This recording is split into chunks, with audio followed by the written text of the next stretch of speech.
Bonjour, je m'appelle Emmanuel Bozzi et je vais encore aujourd'hui pulvériser un préjugé sur la foi. Oh, moi je suis comme saint Thomas, je ne crois que ce que je vois. Quelqu'un un jour a répondu: Est-ce que tu as déjà vu ton cerveau? Non? Peut-être que ton cerveau n'existe pas alors. Mais plus sérieusement, on peut avoir un problème avec le fait de ne pas voir Dieu. Est-ce qu'il existe vraiment?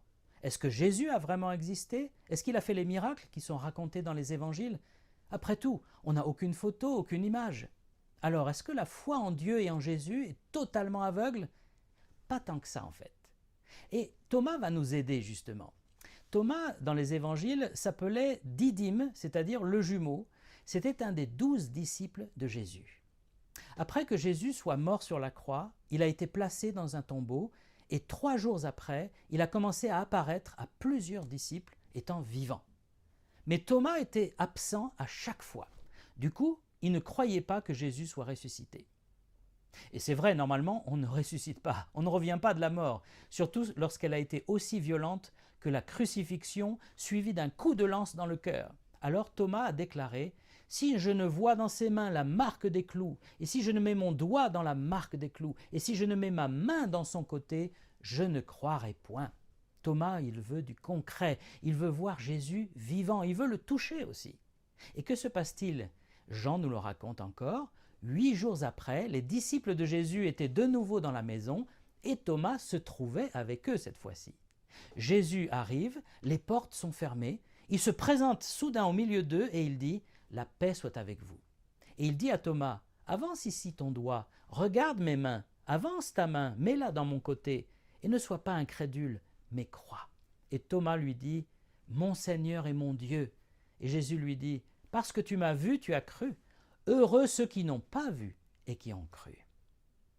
Thomas est donc un témoin très intéressant pour nous, parce qu'il n'est pas crédule, il ne croit pas aux contes de fées. Il veut voir, il veut toucher. Et il a vu et il a touché Jésus ressuscité, et il a cru.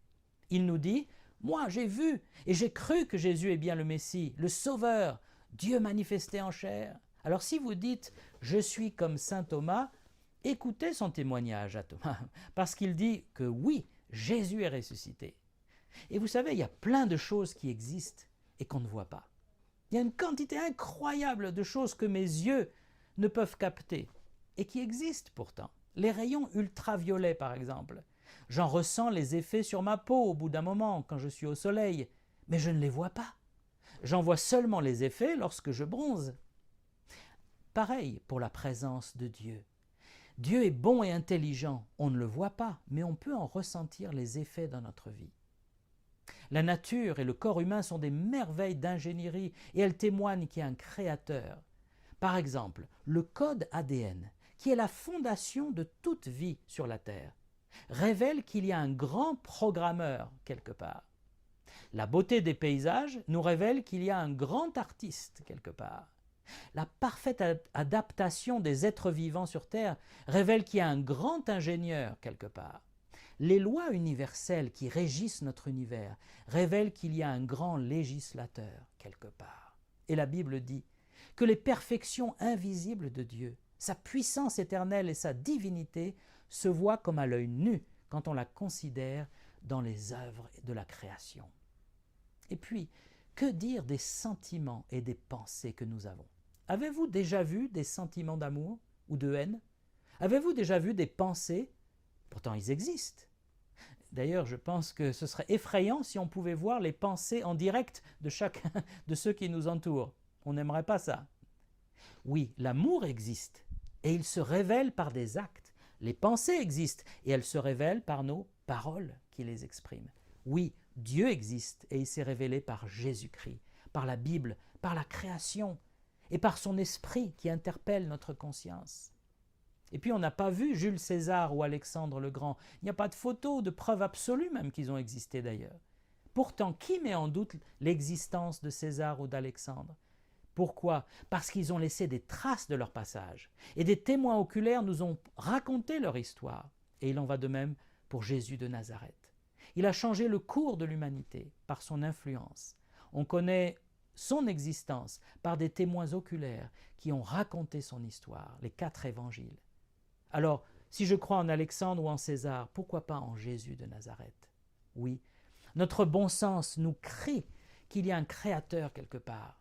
Voltaire, qui n'était pas religieux pour un sou, a écrit dans les Kabbales « L'univers m'embarrasse, et je ne puis songer que cette horloge existe et qu'elle n'est point d'horloger. » Oui, je peux croire en un Dieu invisible, sans renoncer à ma raison. De grands savants étaient aussi de fervents croyants.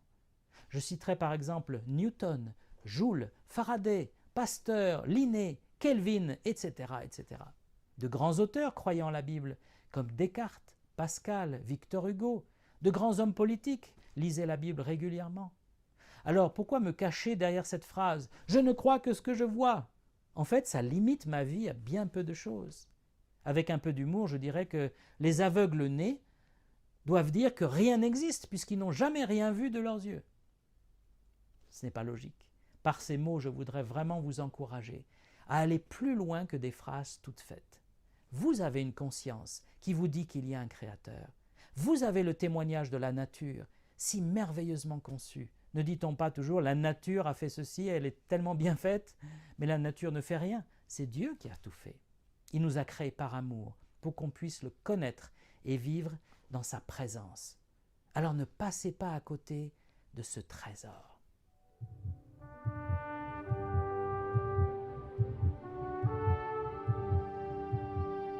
Si vous aimez ces vidéos, n'hésitez pas à les partager avec d'autres et puis aussi à vous abonner.